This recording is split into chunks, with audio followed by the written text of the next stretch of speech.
민활련의 미디어 탈곡기 932회 방송 시작하겠습니다. 네, 안녕하세요. 진행자 김나래입니다. 네, 신문 모니터팀 활동가 박채린입니다. 네, 활동가 임동준입니다. 꾸벅. 네, 월요일 방송은 잘 보셨나요? 저희가 이제 전태일 열사 50주기를 맞이해서 2020년 한국 언론의 노동보도 문제에 대해서 좀 이야기를 나눠보았는데요. 1부에서는 지난 한 해 동안 좀 아쉬웠던 선택적 무보도를 한다든지 대기업 편을 들어주는 등의 어떤 아쉬웠던 한국 언론의 노동보도 문제를 짚어봤다면, 그래도 오늘은 좀 유의미한 그 와중에서도 빛났던 노동 관련 좋은 보도들 이야기를 해보자라고 해서 오늘 2부를 마련해 보았습니다. 네, 그래서 저와 박채린 활동가, 임동준 활동가 이렇게 셋이 좀 방송을 준비하면서 도대체 2부를 어떻게 짤 거냐라고 이야기를 많이 나눴었는데요. 좋은 보도 소개를 해야 하는데 두 분 다 공통으로 뽑았던 것들이 있어요. 그래서 이것부터 이야기를 하고 그 이후에 그 외에도 좀 뽑았던 이야기를 한번 해보도록 하겠습니다. 첫 번째로 공통으로 이야기를 하셨던 게 방송계 노동자 관련 유의미한 보도가 있는 것이었어요. 좀 이것부터 먼저 이야기를 나눠볼 텐데 임동준 활동가가 먼저 좀 이야기를 해주실게요.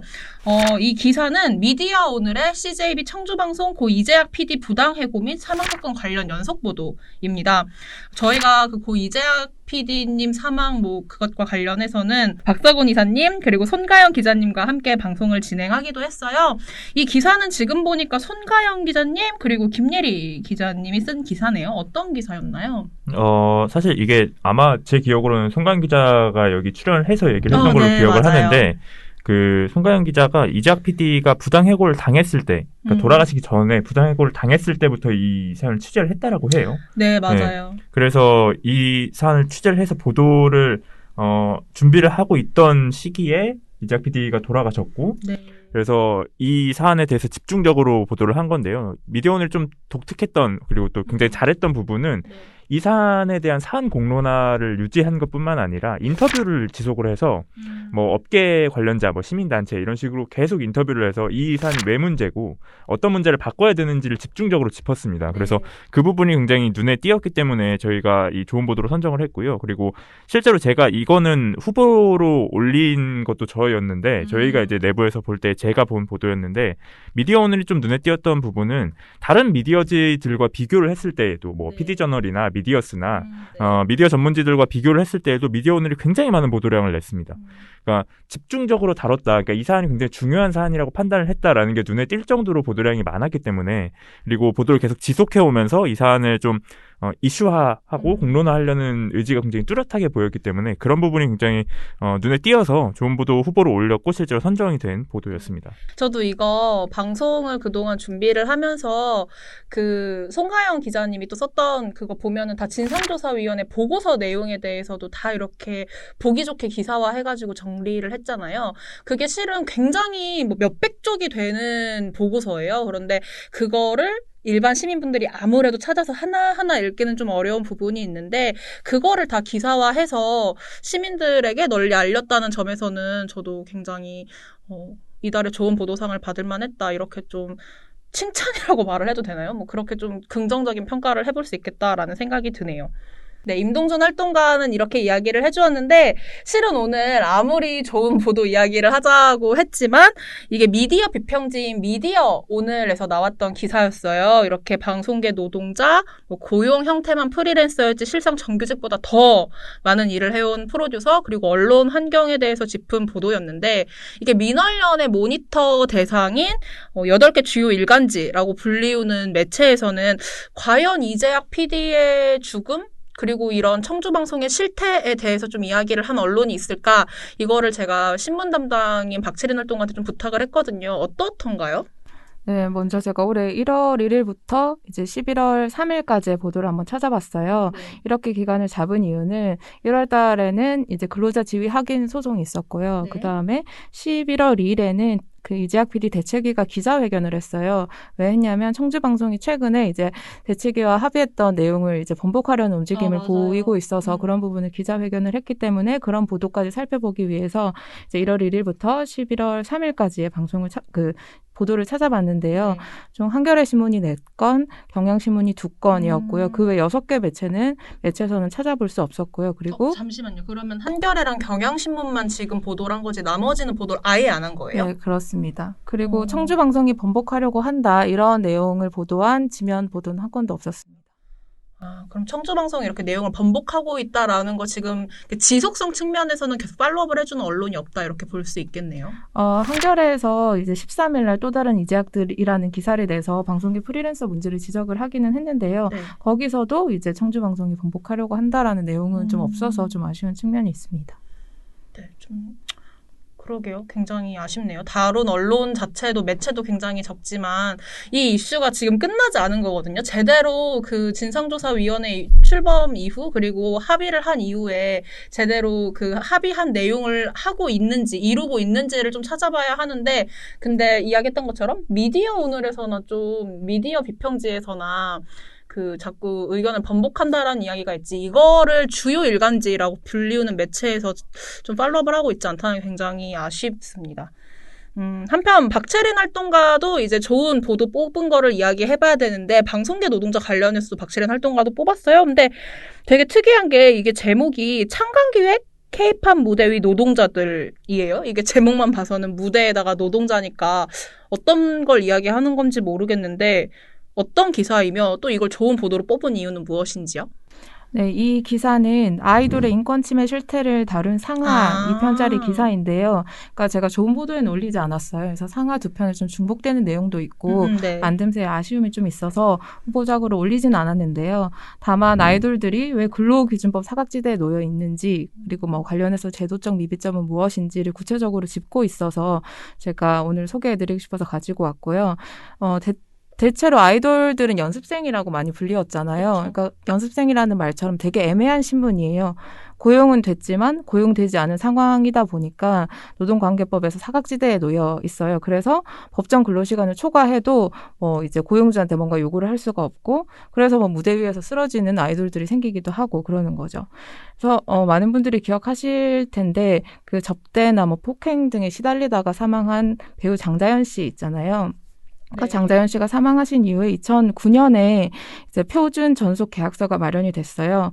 그리고 2011년에는 아동 청소년 연예인 기본권 조항이 만들어졌고 2014년에는 연예인의 정신건강 지원 조항이 추가가 됐습니다.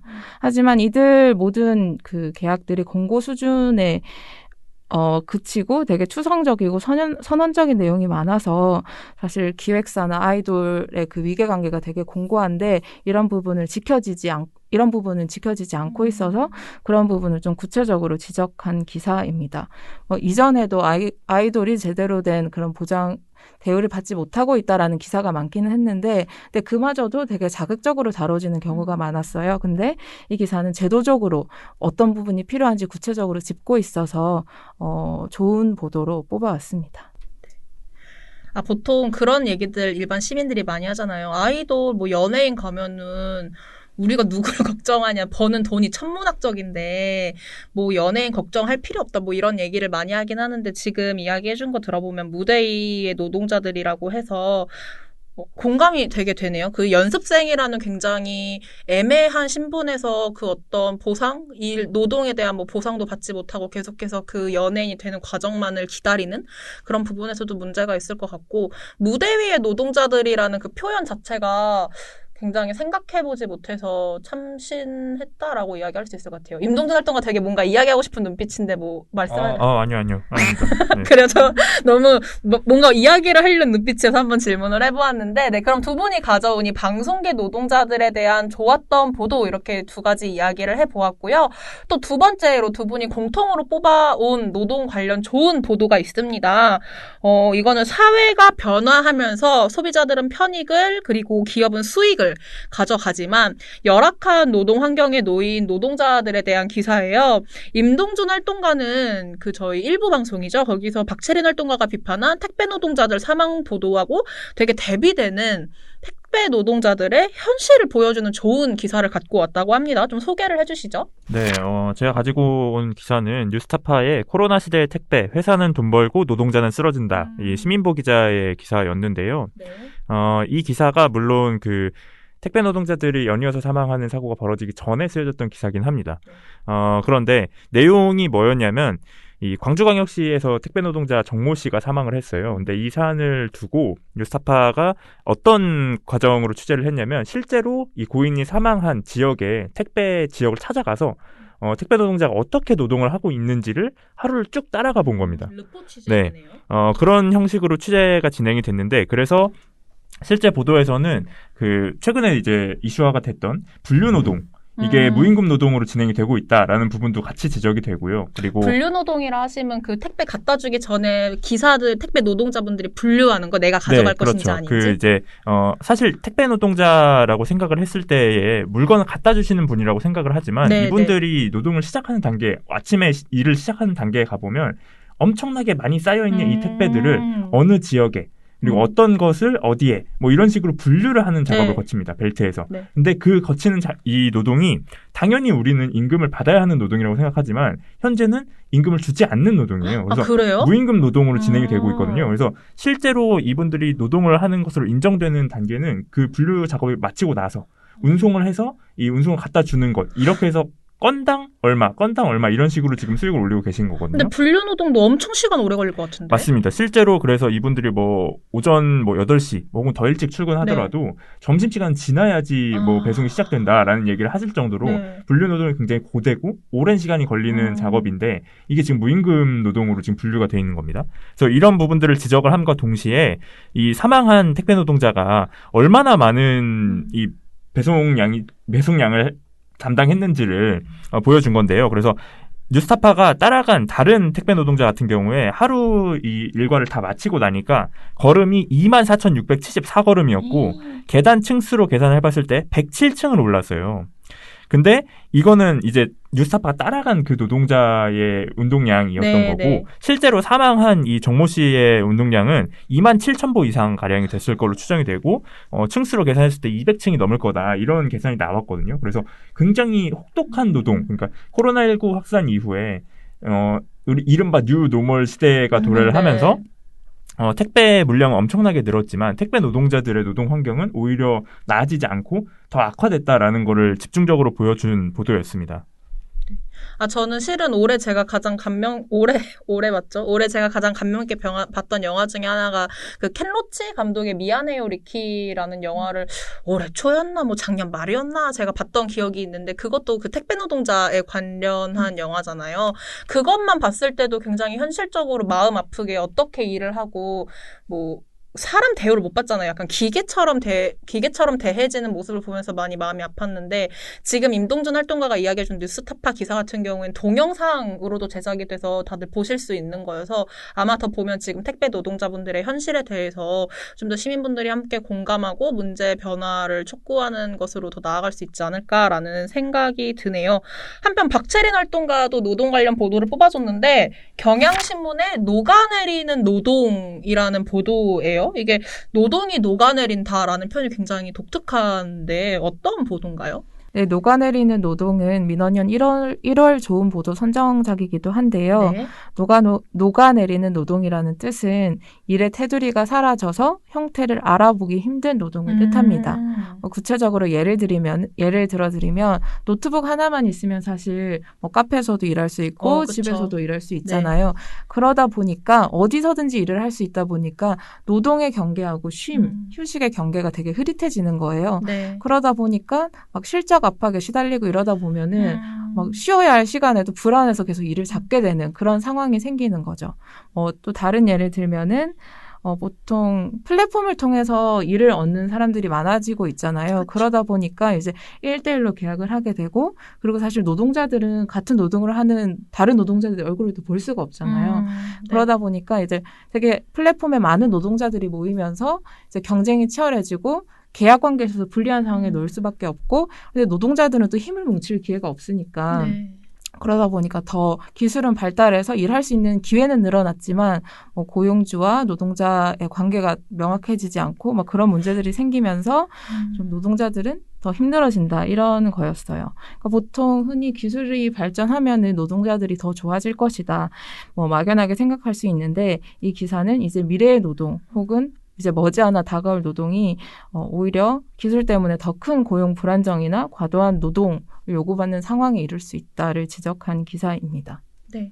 저 지금 박세린 활동가가 말해줘서 해당 보도를 좀 찾아봤는데 전 항상 이런 보도를 보면은 가장 좋다고 느끼는 게 뭐냐면 그냥 기자가 뭐 해설을 하는 게 아니라 진짜 녹아내리는 노동을 하고 있는 노동자들의 사례를 다 하나하나 같이 공유를 해줘요. 그러면은 그냥 딱 들었을 때는 뭐 플랫폼 노동하면은 더 돈도 많이 벌 수 있는 기회도 있고 엔잡을 하면 오히려 돈 더 많이 버는 거 아니야? 라고 생각하지만 실은 그 안에서 되게 치열하게 그러니까 고정돼 있는 형태로 일하는 게 아니다 보니까 힘들어하시는 분들 분명 있거든요. 근데 그런 분들이 어떻게 삶을 살아가고 있는지 같이 이야기를 나눠볼 수 있는 것 같아서 좀 더 좋은 보도다라고 이렇게 이야기를 해볼 수 있을 것 같아요. 네. 이렇게 두 분이 노동자들의 문제에 대해서 좋았던 보도들을 꼽아줬는데 둘 다 욕심쟁인 게 뭐냐면 좋은 보도를 좀 더 골라서 소개를 해주고 싶었나 봐요. 각자의 픽도 더 가져오셨는데 임동준 활동가는 JTBC 뉴스룸을 꼽았어요. 근데 뉴스룸은 저녁 종합 뉴스잖아요. 네. 그런데 그 프로그램 도대체 어떤 보도를 했길래 동준 픽이 될 수 있었는지 좀 궁금하네요. 네. 사실 저희가 일부에서도 제가 언급했던 것 같은데 JTBC 같은 경우는 앞서서 뭐 경향신문, 한겨레 네. 뭐 이런 보도들이 쭉 나왔지만 이런 매체들과 같이 산업재해 관련 보도에 굉장히 열심히 집중했던 매체예요. 네. 특히 저는 이 보도 제가 가지고 온 보도가 현대중공업 산업재해 사망사고 집중 보도였는데 네. 이게 5월 달에 나온 보도였는데 눈에 띄었던 부분이 뭐냐면 JTBC가 5월 25일부터 28일까지 이 관련 보도를 계속 톱보도에 냈습니다. 모두 다 톱보도에 톱보도거든요. 냈다 네. 하면은 첫 번째 꼭지, 그렇죠. 두 번째 네. 꼭지. 사실 방송사 저녁종합뉴스에서 가장 먼저 첫 번째 꼭지에다가 놓는다라는 거는 이건 오늘의 핵심 사안 그쵸. 이거나 혹은 이 방송사가 이 내용을 굉장히 중요하게 생각하고 있다라는 걸 보여주는 거거든요. 네. 근데 무려 4일 연속으로 그러니까 25, 26, 27, 28 이렇게 4일 연속으로 톱보도에다가 배치를 했다라는 거는 이 사안이 굉장히 중요하기 때문에 시청자 여러분 꼭 알아주십시오라고 네. 메시지를 던지는 거거든요. 그리고 내용 자체도 굉장히 충격적인 내용이 있었습니다. 그러니까 당시에 현대중공업에서 3개월 사이에 노동자가 3명이 죽었어요. 그래서 이제 노동부에서 특별 감독을 실시를 했는데 네. 특별 감독이 끝난 다음 날 노동자가 또 죽었습니다. 이런 식의 어떻게 이런 사고가 또 벌어질 수 있는가라는 게 굉장히 황당하잖아요. 네. 그래서 JTBC가 입수한 자료가 있었는데 실제 영상에서 특별 감독관이 이제 온다. 그러니까 노동자들을 작업장에서 다 빼내는 겁니다. 위험한 작업을 하고 있는 노동자들을 보여주면 안 되니까 관리 감독이 걸리면 안 되니까 다 빼내는 거죠. 그렇게 해서 다 빼내고 나서 감독관들이 실제로 보는 거는 거의 뭐 위험한 작업이 이루어지는 게 네. 없는 거예요. 그러니까 당연히 특별관리감독 뭐 이런 게 나와도 아무런 효용이 없는 거죠. 그리고 네. 굉장히 충격적인 건 뭐냐면은 특별감독에서 지적한 사항들이 있잖아요. 네. 그 지적한 사항들이 안 지켜져서 사고가 벌어지는 케이스가 있었고요. 네. 그러니까 이미 이런 문제를 다 지적을 해줬는데도 현대중공업이 그냥 무시를 해서 사고가 네. 벌어지고 있다라는 것도 지금 비춰진 거고, 이런 부분들을 JTBC가 연이어서 보도하고 그리고 가장 먼저 이 앞국지에다가 둬서 보도를 했다라는 것 자체가 굉장히 이 방송사가 이 매체가 산업재해 사고를 굉장히 중요시하고 있다라는 걸 또 보여줬고 보도 내용에서도 중요한 부분들을 잘 짚어냈고 실제로 이 JTBC가 보도를 한 이후에 노동부가 무기한 특별 감독을 하겠다라고 했어요. 현대중공업에 대해서. 그래서 어느 정도의 사회적 변화도 이끌어낸 보도였고 영향력도 있었기 때문에 그래서 제가 봤을 때에는 이 보도는 충분히 좋은 보도로 선정이 될 만하고 여러분께도 소개를 해드릴 만한 보도다라는 생각이 들어서 가지고 왔습니다. 그럼 4일 연속한 거면은 뭔가 혼자서 한 거 아니고 취재팀, 탐사 취재팀 이런 팀으로 움직였을 것 같은데 그런 그렇죠. 건가요? 네, 그래서 실제로도 저희한테 보내왔던 수상자 명단이 굉장히 많습니다. 그래서 탐사 기획 2팀, 뭐 기동 이슈팀, 뭐 정치팀, 영상 취재팀, 뭐 내셔널 팀 이런 팀들이 다 붙어서 기자들이 굉장히 많이 붙어서 연이어서 보도를 한 그런 보도였습니다. 네. 그러니까 저는 왜 사망하셨는지 이렇게 들어보니까 위험한 현대중공업이라는 곳의 노동자라서 굉장히 위험한 현장에서 일을 하다가 불의의 사고로 이렇게 산업재해로 사망을 하신 경우들인 것 같은데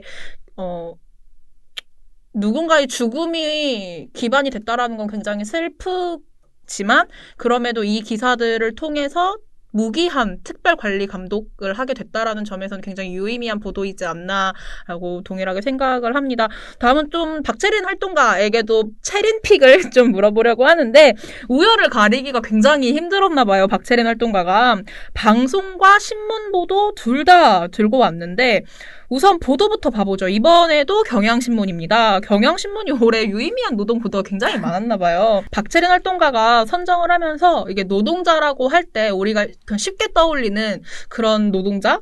그런 분들이 아니라 떠올리기 굉장히 힘들어하는 직군의 사람들이다라고 하면서 이 보도를 선정했던데 어떤 보도인가요?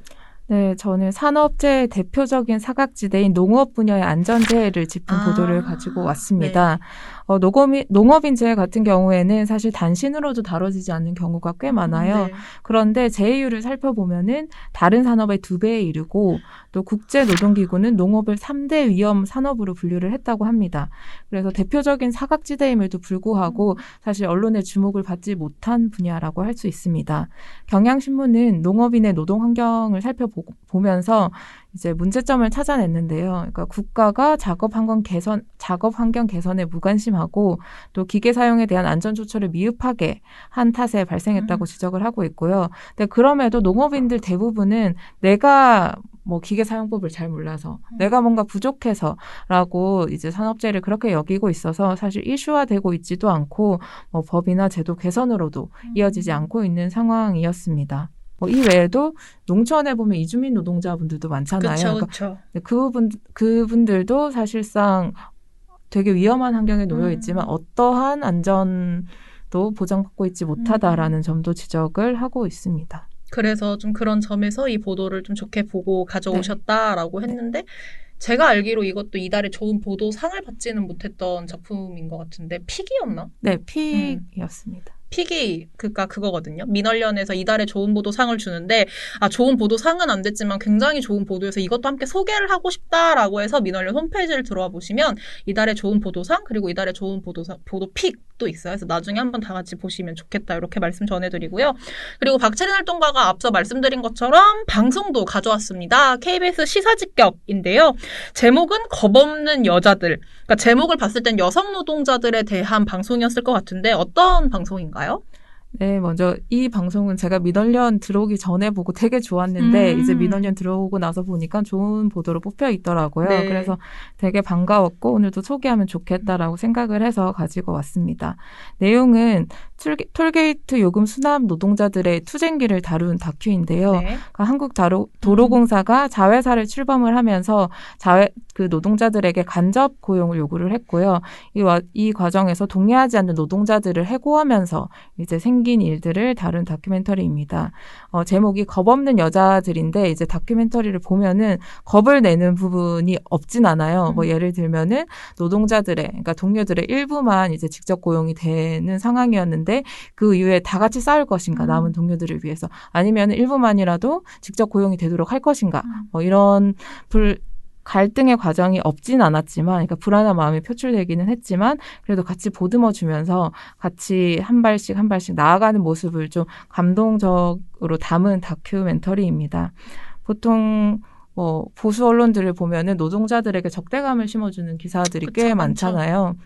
근데 이 다큐멘터리를 보면은 노동자들을 일단은 좀 따뜻하게 바라보게 돼요. 우리 주변에 있는 사람처럼 보게 되고, 우리 가족처럼 바라보게 되고, 그리고 어떻게 보면 보도들의 근본적인 목적은 세상을 조금씩 바꾸는 거잖아요. 근데 세상을 바꾸기 위해서는 사람의 마음을 움직이는 게 되게 중요하잖아요.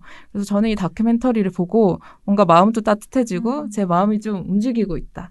이런 생각이 들더라고요. 그래서 그런 역할을 좀 충실히 하고 있는 방송이 아니었나 생각합니다. 왜 눈물을 흘리시는 거 아니에요? 제가 말하다가 숨이 차서 그래요.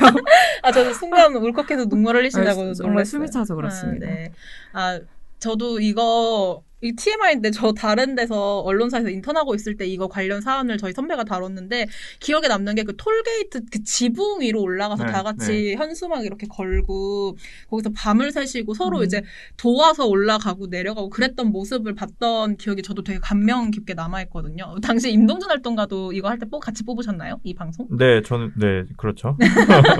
네, 그래서 굉장히 저도 인상 깊게 생각하고 있고, 또 우리 민원련 사무실에 이거 관련 배지 같은 게 달려 있어요. 그 보시면 아시죠? 그 냉장고 옆쪽에.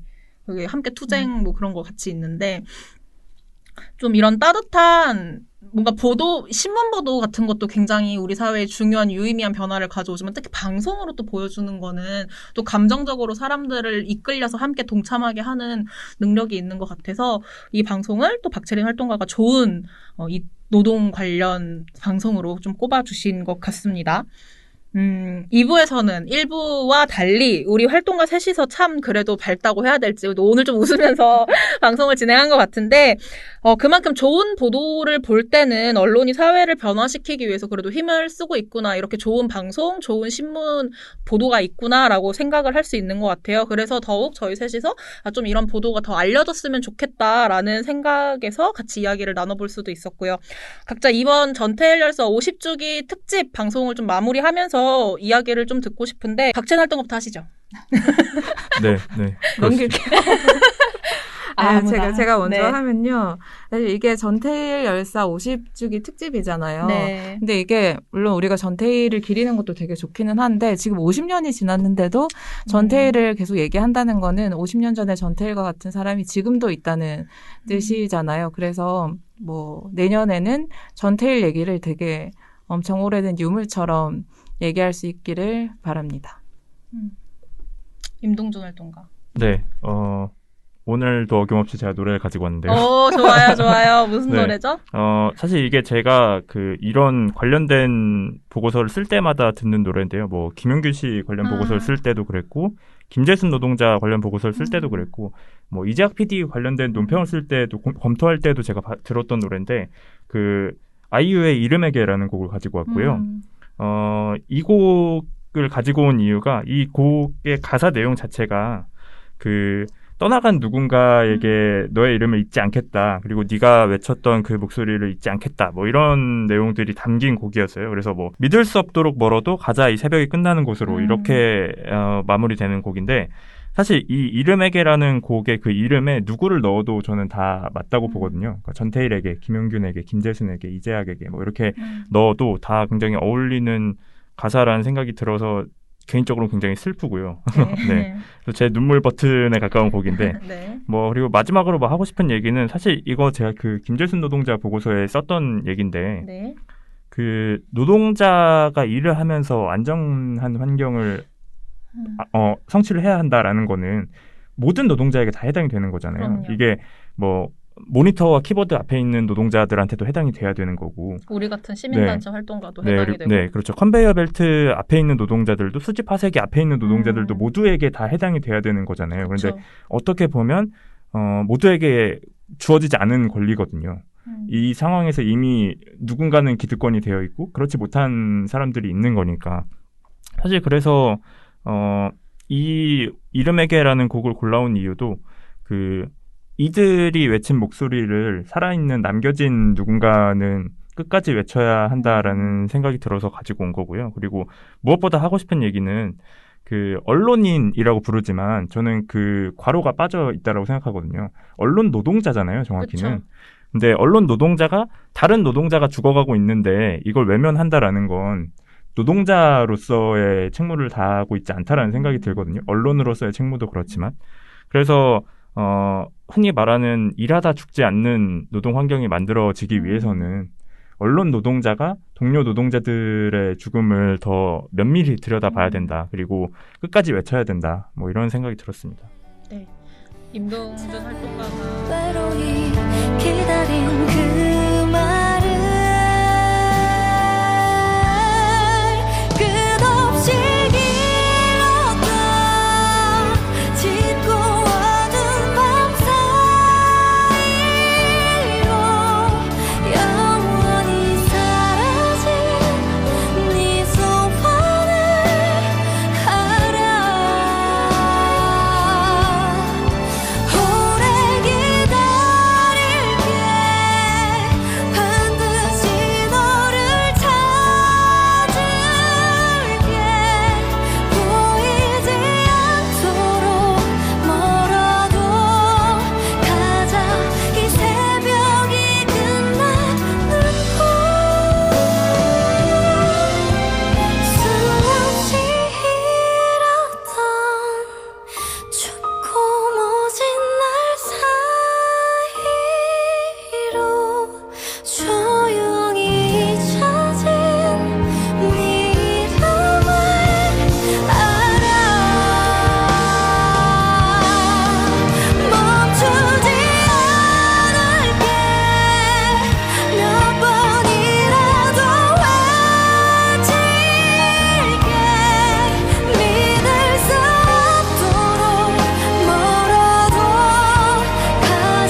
하려고 하고요.